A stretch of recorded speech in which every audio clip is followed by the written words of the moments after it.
Very good afternoon to all of you. आप सभी का स्वागत है मेरी इस नई वीडियो में। और मैं मोहम्मद समद आज आपके सामने फिर एक नया चैप्टर लेकर आया हूँ। और जो चैप्टर है ये क्लास 8 से है, चैप्टर नंबर 1। और चैप्टर का नाम है क्रॉप प्रोडक्शन एंड मैनेजमेंट। बिना किसी देरी के हम स्टार्ट करते हैं अपना चैप्टर। और चैप्टर में पहला टॉपिक है वो यही है कि एग्रीकल्चर एंड इट्स एवोल्यूशन, यानी एग्रीकल्चर और इसका एवोल्यूशन किस तरह से हुआ है। तो देखते हैं। Agriculture is a science which deals with the mass production of plants and animals useful to human beings.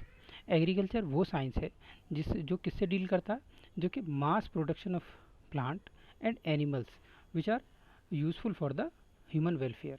यानी ह्यूमन वेलफेयर के लिए अगर large production of plant and animal किया जा रहा है तो वो क्या कहलाएगा, एग्रीकल्चर कहलाएगा। ये बात है 10,000 बिफोर कॉमन एरा से, यानी BCE से। तो कैसे थे जो पीपल थे, वो कैसे थे, नोमैड थे। नोमैड मतलब अनपढ़, जो ना पढ़े लिखे हों। क्या कर रहे थे उस समय हम वंडरिंग कर रहे थे इन ग्रुप्स। कहाँ? Place to place. किसके लिए? फूड एंड शेल्टर के लिए हम वंडरिंग कर रहे थे, घूम रहे थे इधर उधर। और खाना क्या था हमारा? वही फ्रूट्स, वेजिटेबल्स। और जी हम हंटिंग कर रहे थे एनिमल्स की। ये सब काम हम कर रहे थे फूड पाने के लिए। लेकिन बाद में क्या किया हमने? कल्टीवेशन शुरू किया। कल्टीवेशन ऑफ किस चीज़ का किया हमने? राइस का किया है, वीट का किया है। और इस तरह से किस चीज़ का जन्म हुआ? एग्रीकल्चर का एक नया रूप हमें देखने के लिए मिला जब हमने ये सब प्रोडक्शन शुरू कर लिए। तो सबसे पहला टॉपिक यहाँ पर ये आता है क्रॉप। क्रॉप क्या होता है? When plants of the same kind are cultivated at one place on a large scale, it is called a crop। यानी एक अगर बड़े से फील्ड में एक तरह की ही फसल, एक तरह का ही पौधा अगर उग रहा है तो उस पूरे के पूरे फील्ड को हम कहेंगे क्रॉप, उस पर्टिकुलर प्लांट की। एग्जाम्पल क्या दिया है यहाँ पर? वीट का एग्जाम्पल दिया है। अगर गेहूं का कोई खेत है, गेहूं का कोई फील्ड है, उसमें गेहूं के ही पौधे लगे हुए हैं सारे, तो वो क्रॉप जो कहलाएगी वो वीट क्रॉप, यानी क्रॉप ऑफ वीट कहलाएगी वो। क्लासिफिकेशन ऑफ क्रॉप्स, यानी कि अब हम क्लासिफिकेशन करेंगे। क्लासिफिकेशन का बेसिस क्या रहेगा? क्लासिफिकेशन का बेसिस रहेगा सीज़न। सीज़न के बेसिस पर कि कौन सी फसल किस सीज़न में ग्रो कर रही है। ठीक है, यानी ये वाला। ठीक है, सीज़न के बेसिस पर। तो फर्स्ट है खारिफ। खारिफ की जो क्रॉप होती है वो कब ग्रो करती है? इसको हम बोया जाता है रेनी सीजन में। रेनी सीजन में इसको सोन किया जाता है, सो किया जाता है, इसको बोया जाता है। और ये जो इस रेनी सीजन में जो भी फसलें, जो भी क्रॉप बोई जाएगी, जो भी इसको ग्रो कराया जाएगा प्लांट रेनी सीजन में, वो कहलाएंगी खारिफ की क्रॉप। खारिफ क्रॉप्स कहलाएंगी वो। अब ये कौन कौन सी हैं? हमारा जो रेनी सीजन है वो कब से कब तक का है? जून से हमारा जो रेनी सीजन रहता है वो है सितंबर तक, जून टू सितंबर। इन दिनों में कौन कौन सी फसल उगाई जाती है? पैडी, मेज़, सोयाबीन, ग्राउंडनट और कोकोनट। ये सभी किस चीज़ की है, कैसी क्रॉप कहलाएंगी? ये सभी खारिफ की क्रॉप कहलाएंगी। नेक्स्ट है राबी क्रॉप्स। राबी क्रॉप्स कौन कौन सी होती हैं? वो क्रॉप जो अक्टूबर से मार्च तक, यानी विंटर सीजन में ग्रो कराई जाए, उनको राबी क्रॉप कहते हैं। एग्जाम्पल क्या क्या आएगा इसमें? एग्जाम्पल आएंगे जैसे वीट, ग्राम, पी, मस्टर्ड। ये सभी इसमें आ जाएंगे कि कौन कौन से हैं, ये सभी हमारे आएंगे। तो ये सभी कहलाएंगी राबी क्रॉप्स। कौन कौन से हैं एक बार फिर से देख लेते हैं। एग्जाम्पल्स कौन कौन से हैं हमारे राबी क्रॉप्स के? कि ग्राम, वीट यानी कि चना, गेहूँ, मटर और सरसों, ये सभी किस चीज़ की हैं? हमारी राबी क्रॉप्स हैं। ठीक है, नेक्स्ट है कि बेसिक प्रैक्टिसेस कौन कौन सी होंगी क्रॉप प्रोडक्शन में। बेसिक प्रैक्टिसेस में सबसे पहला जो होगा वो होगा प्रिपरेशन ऑफ सॉइल, दूसरा होगा सोइंग, तीसरा होगा adding manure and fertiliser, fourth जो होगा वो होगा इरिगेशन यानी पानी देना, और फिफ्थ पॉइंट जो होगा वो होगा कि प्रोटेक्टिंग फ्रॉम वीड्स, ये खरपतवार यानी कि फालतू की जो घास हमारे प्लांट्स में उगाई है उसको, उससे बचाना, हमारी क्रॉप को बचाना, फालतू की जो वीड उगाई है उससे। ठीक है, फिर नेक्स्ट है हार्वेस्टिंग यानी कटिंग करना उसकी, और लास्ट है स्टोरेज। स्टोरेज यानी कटिंग होगी खेत में से तो जो क्रॉप है उसको स्टोर करना गोडाउंस में। तो पहला पॉइंट है प्रिपरेशन ऑफ सॉइल।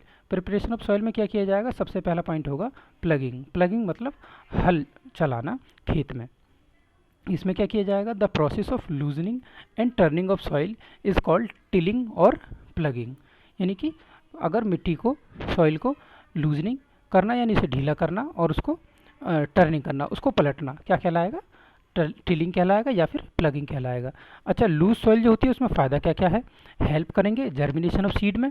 दूसरा, ये अलाउ करेंगे रूट्स को जाके, ताकि वो डीपर जा सकें सॉइल में, रूट जो होंगी ताकि पेनिट्रेट कर सकें। पेनिट्रेट मतलब धस सकें, घुस सकें डीपर, और क्या कर सकें, वहाँ ब्रीथ भी आसानी से कर सकें।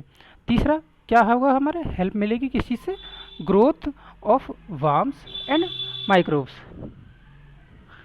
ग्रोथ और ग्रोथ किस किस की, माइक्रोब्स की और वर्म्स की, इन सब की ग्रोथ हो सके, इसके लिए भी यहाँ फ़ायदा रहेगा। नेक्स्ट, प्लगिंग के बाद में क्या होगा, लेवलिंग की जाएगी। लेवलिंग क्या होगा, लेवलिंग क्या होता है कि जब खेत में हल चल जाता है, ट्रैक्टर यानी उसमें चल जाता है, हल चला दिया जाता है जब, तो क्या हो जाता है कि ट्रैक्टर में मिट्टी खेत में मिट्टी ऊपर नीचे हो जाती है, तो उसको क्या करते हैं, लेवलिंग की जाती है। लेवल किससे किया जाता है, लेवलर से, लेवलर या फिर सॉइल प्लांक से। ठीक है, तो levelling is the process of further breaking down the mud crumbs with the help of a soil plank. यानी कि जो मिट्टी के में जो बड़े बड़े कंकड़, बड़े बड़े जो पत्थर रह गए हैं, बन गए हैं, उनको और भी ज़्यादा पीसना, उनको लेवल करना कहलाता है levelling. The levelled soil is not easily blown off, यानी कि वो आसानी से उड़ती नहीं है और ड्रेन ऑफ भी नहीं होती, वाटर के साथ में बहती भी नहीं है। ये देखिए, ये एक आयरन लेवलर है, और हमारे पास ये दूसरा जो ट्रेडिशनल, जो आम जन तक आज भी है, वो है लकड़ी वाला लेवलर। ठीक है, एग्रीकल्चर इम्प्लीमेंट्स क्या क्या हैं, इम्प्लीमेंट्स हैं हमारे पास कि before sowing the seeds, seeds को बोने से पहले क्या किया जाता है कि सॉइल में जो क्लम्प्स बन गए हैं उनको ख़त्म करना, उनको तोड़ना, ताकि हमारी ईल्ड बेहतर हो सके। तो मेन टूल क्या क्या है हमारे पास, प्लग है, हॉय है एंड कल्टीवेटर है। प्लग सभी जानते हैं, ये हल की बात कर रहे हैं कि हल, तो प्लग हो जाएगा। दूसरा है यानी हॉय, इसकी बात अभी करेंगे, तो पहले हम देख लेते हैं प्लग। तो यूज्ड, ये जो प्लग, तो ऐसा समझिए कि बहुत एक समय से, एंशियंट ज़माने से हमारे पास आ रहा है। और जो प्लग का जो वर्क है, यानी हल का जो वर्क है, वो क्या क्या है, टिलिंग करना सॉइल का, फर्टिलाइजर्स को ऐड करना क्रॉप में, और removing weeds and turning the soil. यानी रिमूव, जो फालतू की जो वीड, जो घास जो उगाती है हमारे खेतों में, उसको हटाना, और टर्निंग ऑफ सॉइल, सॉइल को टर्न करना भी, यही हम इससे मदद ले सकते हैं अपने पुराने ज़माने वाले हल से। ठीक है, दिस इज़ मेड ऑफ, यानी वुड का बना हुआ होता है ये, और ये कैसे खींचा जाता है, दो एनिमल इसमें लगे रहते हैं, या तो आप बुल्स ले सकते हैं या कोई अदर एनिमल जैसे हॉर्स भी ले सकते हैं, कैमल भी ले सकते हैं, लेकिन ज़्यादातर जो हम देखते हैं वो बुल्स ही लगे रहते हैं। नेक्स्ट, ये देखिए, ये दो बैल इसमें लगे हुए हैं, और ये यहाँ पर एक हल दिखाया, ये बीच में बीम है। बीम जो होगा वो बैलों के कंधों पर लगा रहेगा, और ये कंधे पर लगा हुआ, इसीलिए इसको खींच रहे हैं ये दोनों बैल इस हल को। और ये हल जो है खेत में है, इस खेत को बेहतर तरह से टिलिंग और प्लगिंग इसकी हो जाएगी। ये एक बड़ी सी एक बीम लगी, एक शाफ्ट लगी रहती है हल में, इसको प्लग शाफ्ट कहते हैं। और ये नीचे की तरफ जो पोर्शन होता है, ये लोहे का बना होता है, जिससे खेत की जो मिट्टी है उसको उखाड़ सके, ये है प्लग शेयर कहलाता है। नेक्स्ट है हॉय। हॉय कैसा है, हॉय में देखिए, ये सेम बिल्कुल वही हल जैसा ही है, लेकिन इसमें क्या रहेगा, एक ब्लेड लगा रहता, बेंट ब्लेड लगा रहेगा, और ये पूरा ऑलमोस्ट लोहे का सा होता। ठीक है, इसको भी इस्तेमाल किस लिए किया जाएगा, इसको भी वीड्स को रिमूव करने के लिए और सॉइल को लूज़ करने के लिए इसका इस्तेमाल किया जा सकता है बड़ी आसानी से। नेक्स्ट है कल्टीवेटर। कल्टीवेटर ये पीछे लगा हुआ है ट्रैक्टर में, और इसका भी इस्तेमाल इसीलिए किया जाएगा टर्निंग ऑफ सॉइल के लिए, और वही सेम बात रहेंगी, टर्निंग और टिलिंग करने के लिए हम सॉइल का, इनके लिए इस्तेमाल करेंगे कल्टीवेटर का। और कल्टीवेटर से एक बात देखिए, जिस काम को हम एक शाफ्ट के साथ कर रहे थे, वही ट्रैक्टर यहाँ करीब 10-10 शाफ्टों के साथ करेगा। तो जो खेत जो फील्ड हम 5 घंटे में बैलों के साथ ख़त्म करते, उसको टिलिंग करते, उसकी प्लगिंग करते, ये ट्रैक्टर उसको 1 घंटे में, आधे घंटे में करा करके ख़त्म कर देगा काम को। तो इससे क्या होगा, लेबर बचेगी और टाइम बचेगा। नेक्स्ट है सोइंग। सोइंग माने सीड का बोना। तो बिफोर सोइंग, मतलब बोने से पहले क्या किया जाएगा, good quality, clean and healthy seeds of good variety, ये सेलेक्ट किया जाएगा। देखा जाएगा कि सीड की क्वालिटी कैसी है, क्लीन है या नहीं है, हेल्दी है या नहीं है, ये सब चीज़ें सीड की देखी जाएंगी। नेक्स्ट है farmer prefer to use seeds which give high yield.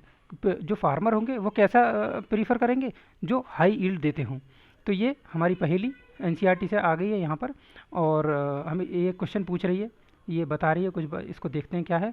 One day I saw my mother put some gram seeds in a vessel, यानी कि पहेली की जो मदर है उन्होंने क्या किया कि एक वेसल में, एक बर्तन में क्या ले लिया है, थोड़े से चने ले लिए हैं, चने के दाने ले लिए हैं, और उनको उसमें वाटर पोर कर दिया, वाटर डाल दिया। कुछ देर बाद क्या हुआ कि कुछ सीड्स ऊपर तैरने लगे, यानी फ्लोट करने लगे। तो पहली इस बात को जान करके, देख करके बड़ी आश्चर्य रह गई। तो क्या हुआ, क्यों ऐसा प्रोसेस हुई है, ताकि damaged seeds become hollow and are lighter. जो हॉलो सीड्स होते हैं वो कैसे हो जाते हैं, सॉरी, जो डैमेज्ड सीड होते हैं वो कैसे हो जाते हैं, हॉलो हो जाते हैं और लाइटर हो जाते हैं। तो जब भी कभी इनको वाटर में ड्रॉप किया जाएगा तो कैसे हो जाएंगे, ये फ्लोट ऑन द वाटर करने लगेंगे। नेक्स्ट है tools used for sowing seeds. तो इसमें ट्रेडिशनल वे दिखाया गया। तो ट्रेडिशनल टूल्स क्या क्या हमारे पास, एक फनल ली जाती है, देखिए एक फनल है, sowing seed is shaped like funnel, ये ट्रेडिशनल वे है। हल के पीछे एक फनल लगा दी जाएगी, इसमें सीड डालते रहेंगे और हमारी बुवाई इसमें पूरी हो जाएगी। नेक्स्ट है सीड ड्रिल्स। सीड ड्रिल्स भी का भी यही काम है कि nowadays seed drills is used for sowing with the help of tractor. Tractor से इस्तेमाल किया जाएगा। अभी वो बताइए, एक हल से हम सीड बो रहे थे, तो हमको जो है उस खेत को बोने में हमें करीब 5 घंटे लगेंगे। तो ये सीड ड्रिल्स के साथ में भी यूज़ किया जाता है। सीड ड्रिल से तो आप जानते ही हैं, देखिए कि जो काम हम हल से 1 घंटे में करने वाले थे, 5 घंटे में करने वाले थे एक खेत को, सीड ड्रिल आएगा, ट्रैक्टर में लगाएगा और ट्रैक्टर से मुश्किल 15 मिनट में, 20 मिनट में, आधे घंटे में कर के चला जाएगा। तो वही फिर से क्या बचेगा, फिर से हमारा टाइम बचेगा, लेबर बचेगी। तो ये सब चीज़ें हैं। और देखिए सीड ड्रिल से जब करेंगे तो यूनिफॉर्मिटी आएगी और इक्वल डिस्टेंस पे हम सीड को बो सकते हैं, और उनकी गहराई जो होगी वो एक इक्वल गहराई पर सीड बोए जाएंगे। ये सब चीज़ें हैं जो सीड ड्रिल से हमें हेल्प मिलेगी। ये है, it ensure that seed get covered by the soil after sowing, यानी कि साथ साथ इसके क्या हो जाएगा कि जो सीड हमने बोई है उसके साथ साथ मिट्टी के पीछे से जो सीड ड्रिल होगी वो मिट्टी से उसे ढकती चली जाएगी। ठीक है, नेक्स्ट है sowing of seed. Sowing of seed में जो शो करने का तरीका है, बोने का जो तरीका है, वो 2 तरीके हो सकते हैं। एक तो तरीका है ब्रॉडकास्टिंग। ब्रॉडकास्टिंग में क्या हो रहा, ब्रॉडकास्टिंग में ऐसा देखिए, इस पर्सन को देखिए, ये क्या कर रहे हैं, इनकी इस टोकरी में क्या है, कुछ सीड पड़े हुए हैं, तो ये हाथ से बिखेर रहे हैं। बिखेरने की जो प्रोसेस होगी वो ब्रॉडकास्टिंग कहलाती है। Sowing of seed by hand और यूजिंग, ये हैंड है, हेड गलत हो गया, एन है यहाँ पर, बाई हैंड और using seed drill is called broadcasting. ये ब्रॉडकास्टिंग कहलाती है। अगर हाथ से हम उसको बिखेर रहे हैं सीड को तो ब्रॉडकास्टिंग है वो। ट्रांसप्लांटेशन में कैसे किया जाएगा, ट्रांसप्लांटेशन में ये किया जाएगा कि पहले पौध लगाई जाएगी, यानी कि पहले उसकी नर्सरी में छोटे छोटे प्लांट लगाए जाएंगे, सैपलिंग की जाएगी। उस छोटे छोटे जब प्लांट होंगे तो उनको खाड़ करके वहाँ से मेन जो फील्ड है, मेन जो हमारा खेत है वहाँ उसको उगा देंगे। जैसे कि धान की खेती में किया जाता है कि पहले हम उसको एक खेत में, एक छोटे से खेत में पौध लगा लेते हैं और फिर बाद में उसको इस तरह से लगा देते हैं जो सीडलिंग होती है। Seeds of some crops like paddy, brinjal, tomato, cabbage are first sown in a nursery. Nursery में उगाए जाएंगे एंड देन क्या किया जाएगा, उनको जब छोटे छोटे प्लांट हो जाएंगे तो इसको सीडलिंग कहा जाता है। सीडलिंग को ही ले जा करके खेत में बो दिया जाएगा। तो ये प्रोसीजर है। उम्मीद है इतनी बातें जो इसमें बताई गई हैं वो आपको समझ में आई होंगी। अगर आपको ये वीडियो अच्छी लगी हो, आपको इसमें बेनिफिट मिला हो, आपको ये लगा हो कि हाँ हमें इस वीडियो से कुछ सीखने के लिए मिला, तो वीडियो को लाइक करें, शेयर करें और चैनल को सब्सक्राइब करें। बहुत बहुत शुक्रिया आप लोगों का इस वीडियो को देखने के लिए।